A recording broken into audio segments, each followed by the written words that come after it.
Hello, class. James Buchanan is the only president to have never been married.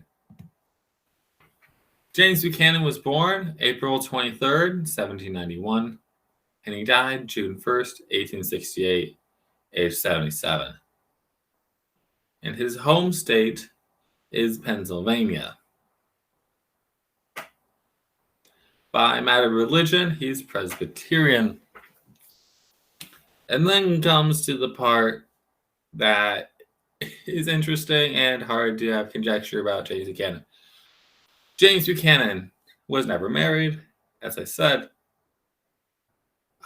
He was very briefly engaged to a woman at one point, but was a lifelong bachelor. Andrew Jackson called him a Nancy boy.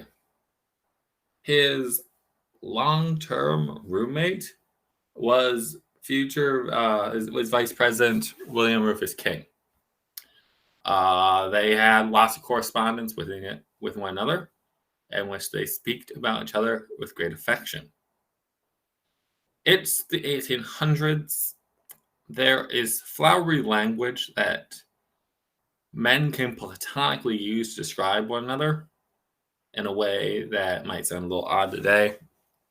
But both of their relatives, their nieces, feel the need to destroy parts of their correspondence.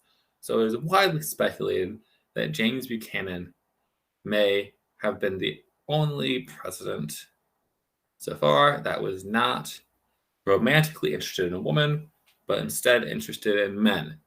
Ultimately, this is unknowable. He certainly probably would never have described himself in that way.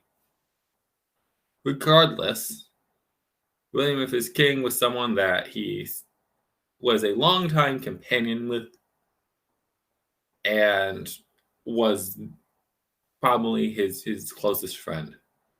So he's going to be a Democrat. Term of office is going to be March 4th, 1857 to March 4th, 1861. Okay, his vice president is going to be John C. Breckinridge. Now, John C. Breckinridge is going to end his term seceding, joining the Confederacy, becoming their Secretary of War. So for James Buchanan himself, he's going to be someone that works through the ranks across a long period of time. He's going to be a U.S. House of Representatives representative from Pennsylvania. Andrew Jackson's going to make him Minister to Russia. And he's going to come back and be the senator from Pennsylvania. Then President Polk is going to make him Secretary of State. Then President Pierce is going to make him Minister to the UK. Before finally he is seen as kind of more of a compromise candidate in 1856 for the Democrats. Okay, and again, he fought in the War of 1812. So he's going pretty far back here. Here's the deal: his entire presidency is going to be overcome by the issue of slavery.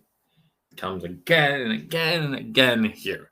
And all his predecessors have just kicked the can down the road with these ineffective solutions. Okay? Half the country believes it is okay to enslave another human. It's not a position that you can bargain with. So, election of 1860 comes around. James Buchanan, no one wants to run him. He doesn't want to run. Okay, it's a four-way split. Abraham Lincoln is elected president. So he's president-elect. State starts to secede. And James Buchanan does not a darn thing. This is why James Buchanan is commonly referred to as possibly the worst president of all time. The Civil War was a unique situation that took profound leadership, and the country was extremely lucky that someone like Abraham Lincoln was able to rise to the occasion.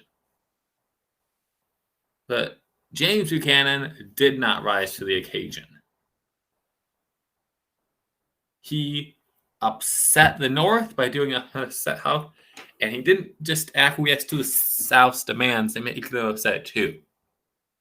James Buchanan was so sure that he would be vindicated by history, but he has not been vindicated by history, and a lot of interest in him today comes from the mysteriousness of his personal life. All right, so next time we're going to talk about possibly the most well known of our presidents,